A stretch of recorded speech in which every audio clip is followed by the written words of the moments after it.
Good morning students, welcome to my YouTube channel motivation with physics. Physics part 1 में हम लोग unit vector के बारे में resolution of vector in the form of unit vector, मतलब कि किसी एक्स वाई जेड प्लेन में अगर कोई वेक्टर है तो उसका एक्स एक्सिस, वाई एक्सिस और जेड एक्सिस पर जो कंपोनेंट होगा इन the form of unit vector, उसकी जानकारी हम लोग ले चुके हैं। और उसमें एक से अधिक वेक्टर का कुछ ऑपरेशनल हम लोग मेथड भी अपना चुके हैं, जिसमें कि addition of vector, subtraction of vector था। आज हम लोग पढ़ेंगे कि इस तरह का अगर यूनिट वेक्टर के रूप में दो वेक्टर दिया है तो उसका जो डॉट प्रोडक्ट है, क्रॉस प्रोडक्ट है, वो कैसे निकलता है। जिसे देखिए, dot product of two vectors in the form of unit vectors, माने टॉपिक यही है।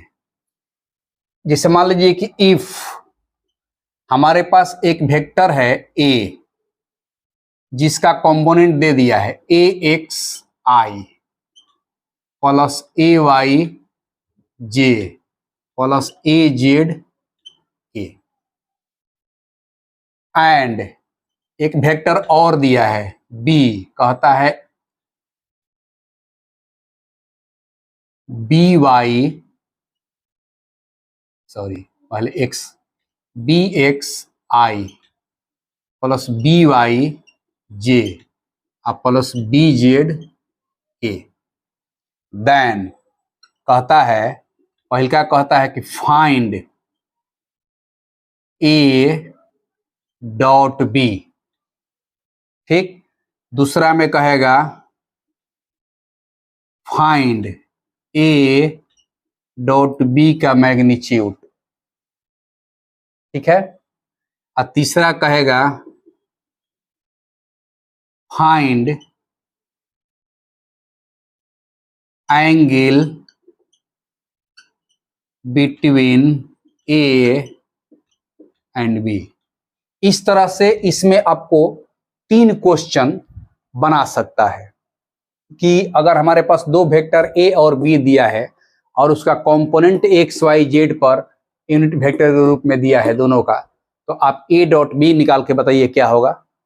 जब ए डॉट बी निकाल लीजिएगा तो ए डॉट बी का जो मैग्नीट्यूड होगा क्या होगा। तो इसमें डॉट प्रोडक्ट में चूंकि जैसे ही डॉट प्रोडक्ट निकालते हैं उसका मैग्नीट्यूड ही निकल जाता है। तो देखिए, अब इसको यहां पर हम लेते हैं सीधे ए डॉट बी, तो सीधे सीधे ए का वैल्यू लिख देंगे यहां पर ए x I plus A Y J plus A Z के, ये हो गया। यहां डॉट का चिन्ह दे देंगे, बी है तो बी वाला लिख देंगे, बी एक्स आई प्लस बी वाई जे प्लस बी जेड के। तो डॉट प्रोडक्ट में हम क्या करते हैं कि जैसे सिंपली अलजेब्रा का दो फैक्टर का मल्टीप्लाई होता है कि एक को मल्टीप्लिकेशन सबके साथ कर लेते हैं, फिर दूसरे का, फिर तीसरे का, और जब उसको डिटेल कर लेंगे तब इसका हम लोग आगे उसका एक्सप्लेनेशन देखें। तो चलिए इसको आगे करते हैं। तो मान लीजिए कि ए एक्स का इसके साथ होगा, तो देखिए क्या होगा, ए एक्स बी एक्स, आई से आई कम हो जाएगा, आई डॉट आई प्लस, अब इसका A X B Y I dot J plus इसका फिर इसके साथ A X B Z I dot K. इसका हो गया, इसका एक का हो गया। हम प्लस यहां से करते हैं इसका, देखिए ए वाई बी एक्स, इसके साथ जे है, जे डॉट आई, ये जे है, plus A Y B Y J dot J plus A Y B Z J dot K. इसका हो गया। अब इसको उठाएंगे, यहां से प्लस देते हैं, A Z B X, A Z B X के dot I plus A Z B Y के dot J plus A Z B Z के डॉट के। ये देखिए तीनों से हो गया। अब यह जो रिजल्ट आया एक्सपेंडेड फॉर्म में, इसका सॉल्यूशन कैसे होगा? तो हम लोग पढ़ चुके हैं कि यूनिट वेक्टर का जो डॉट प्रोडक्ट था उसमें अगर दो डिफरेंट था, जैसे आई डॉट जे था या जे डॉट के था या के डॉट आई था, इसका वैल्यू होता था 0, क्योंकि डॉट प्रोडक्ट में होता है कॉस थीटा और दो आई और जे के बीच का एंगल होता है 90 डिग्री और कॉस 90 डिग्री का मान 0, इसलिए वो होता है 0। और वहीं अगर सेम था, वो रिजल्ट याद कीजिए, आई डॉट आई था चाहे जे डॉट जे था चाहे के डॉट के था, इसका वैल्यू होता था 1, क्योंकि दो सेम यूनिट वेक्टर के बीच का एंगल होता है 0 डिग्री और कॉस 0 का मान होता है 1। तो वह चीज जहां पर दो डिफरेंट यूनिट वेक्टर है उसका वैल्यू 0 हो जाएगा और जहां पर सेम है वहां पर 1 हो जाएगा। तो अब यहां पर आप देखिए, इसको एक स्टेप हम ये बढ़ा देते हैं। अब यहां पर देखिए ये आई डॉट आई है, तो इसका वैल्यू 1 हो जाएगा, तो बचेगा ए एक्स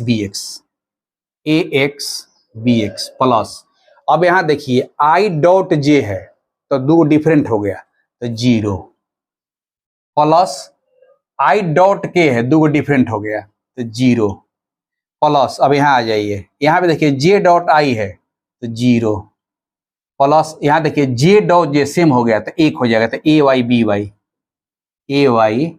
बी वाई प्लस, अब यहां देखिए दो डिफरेंट हो गया तो 0 प्लस, यहाँ भी दो डिफरेंट हो गया तो 0 प्लस, यहाँ भी दो डिफरेंट हो गया तो 0 प्लस, यहाँ दो सेम हो गया तो देखिए ए जेड बी जेड।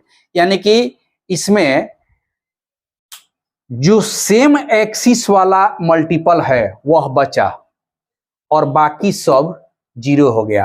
तो एक तरह से सिंपली आप ऐसा कह सकते हैं, देखिए इसको हम इधर लिखते हैं, इधर, यानी कि हमारे पास ए डॉट जो बी आया वह सिंपली क्या आ गया, ए X B X plus A Y B Y और plus A Z B Z. यह रिजल्ट मिला कि अगर दो वेक्टर ए डॉट बी, हाँ अब इसको मान लीजिए तो एक्सप्लेन किए हैं तब लगा कि ये होगा, बिना एक्सप्लेन किए कैसे जानेंगे? तो सिंपली एक्स एक्सिस वाला दोनों वेक्टर का मल्टीपल प्लस वाई वाला दोनों का मल्टीपल और प्लस जेड वाला दोनों का मल्टीपल यहाँ पर लिख देंगे, यही सेम का सेम आंसर हो जाएगा। कि इसमें बाकी सब जितना क्रॉस करेंगे डॉट करेंगे दूसरे के साथ, क्योंकि यहाँ देख रहे हैं कि जैसे ही दो यूनिट वेक्टर डिफर कर गया तो उसका वैल्यू 0 होता है। तो जाहिर सी बात है कि आई वाला आई के साथ करेंगे तो 1 होगा तो ये बचेगा, जे वाला जे के साथ करेंगे तो 1 होगा तो ये बचेगा, और के वाला के साथ करेंगे तो 1 होगा तो ये बचेगा। तो सीधे हो गया ए X B X plus A Y B Y plus A Z B Z. यह रिजल्ट मिला हमारा ए डॉट बी का। तो हमारा जो यह पोर्शन निकलना था ए डॉट बी, यह निकल गया। ए डॉट बी निकलना हुआ तो कैसे निकलेंगे? अब इसी में आगे करेंगे तो ए डॉट बी का मैग्नीट्यूड निकल जाएगा। देखिए अब हम इधर से मिटा रहे हैं, अब इतना छोड़ देते हैं।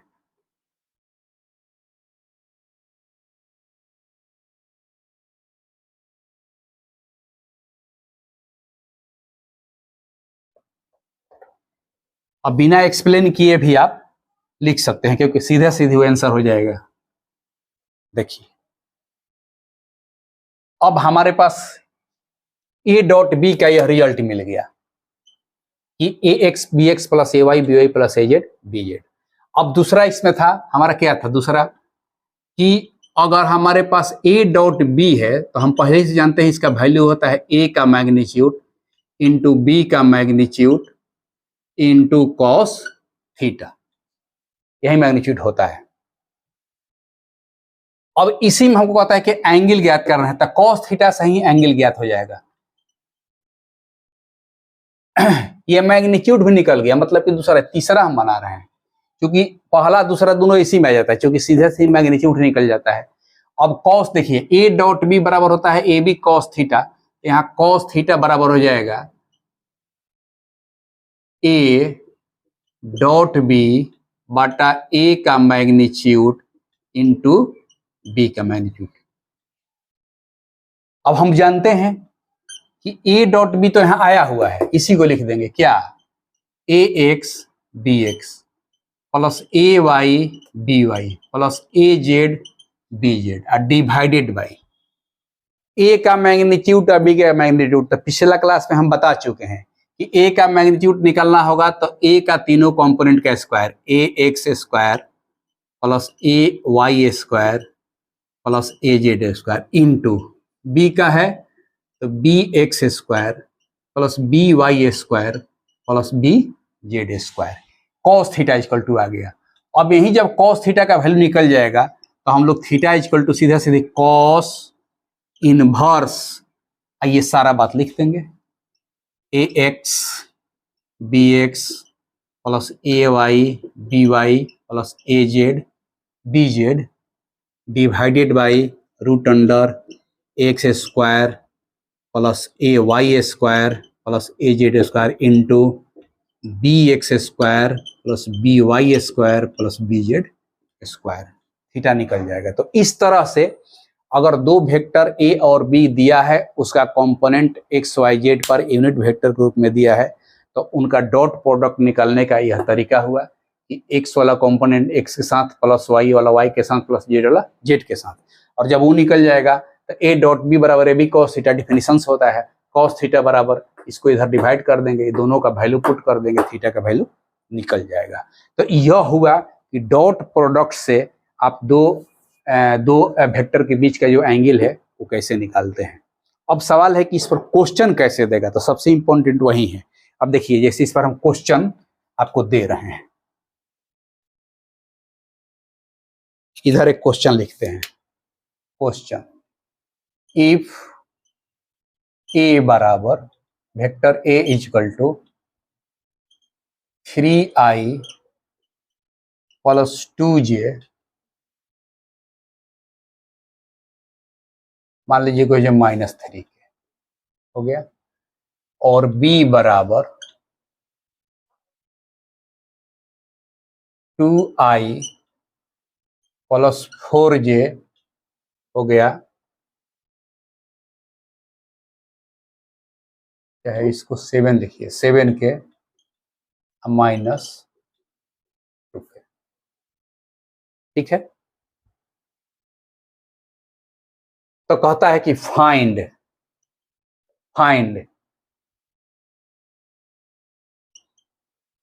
Angle between A and B, कहता है कि ए और बी के बीच के कोण निकालिए। तो सबसे पहले कॉस थीटा बराबर ए डॉट बी बटा ए का मैग्नीट्यूड इंटू बी का मैग्नीट्यूड, सबसे पहले यही चीज है। तो सीधे सीधे हम निकाल लेंगे कॉस थीटा बराबर A dot B divided by A का मैग्नीट्यूड इंटू बी का, तो सीधे सीधे वैल्यू रखेंगे ए डॉट बी, तो एक्स वाला एक्स के साथ वाई वाला वाई के साथ जेड वाला जेड। देखिए यहां पर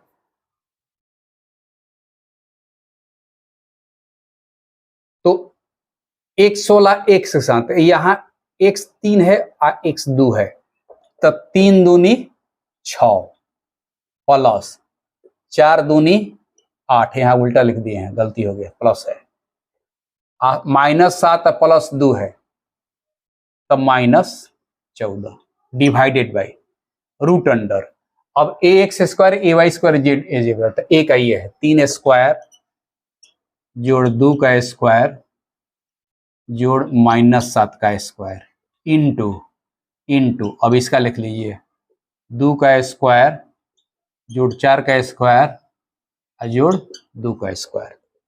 अब यहां देखिए ऊपर में 8 6 14 और 14 -14, तो ऊपर में हो गया 0, तो जब उसका नोमिनेटर 0 हो गया तो डिनोमिनेटर कितना हो, इसका वैल्यू टोटल क्या हो जाएगा 0, क्योंकि ये घटाएंगे तो 0 हो गया।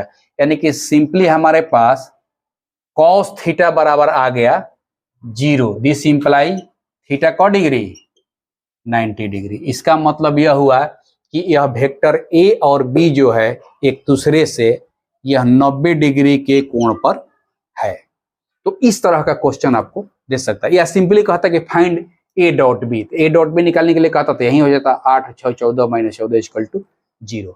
एंगल निकालने के लिए कहा तो एंगल का फॉर्मूला लिख दिए, यहाँ पर cos थीटा 0 आ गया तो थीटा = 90 डिग्री। तो इस तरह का क्वेश्चन आपको इस टाइप के क्वेश्चन वो पूछता है डॉट प्रोडक्ट से रिलेटेड।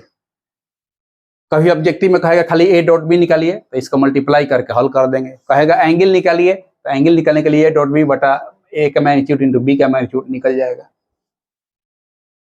तो यह एक टॉपिक हुआ कि अगर यूनिट वेक्टर के रूप में आपको किसी वेक्टर का कंपोनेंट दिया है तो उनके बीच के एंगल कैसे निकालते हैं, उनका डॉट प्रोडक्ट कैसे निकालते हैं। अगला टॉपिक जब हम लोग पढ़ेंगे तो ठीक यही चीज क्रॉस प्रोडक्ट से कैसे निकले, जिसे डॉट प्रोडक्ट से सारा चीज निकला है तो क्रॉस प्रोडक्ट से भी निकलता है, तो उसमें क्रॉस वाला सिस्टम को लगाएंगे। आज का बस टॉपिक इतना ही। अगर ये टॉपिक आपको पसंद आया, चैनल अब तक सब्सक्राइब नहीं किए तो चैनल को सब्सक्राइब कीजिए, लाइक कीजिए और अधिक से लोगों में शेयर कीजिए। तब तक से नमस्कार, बी हैप्पी।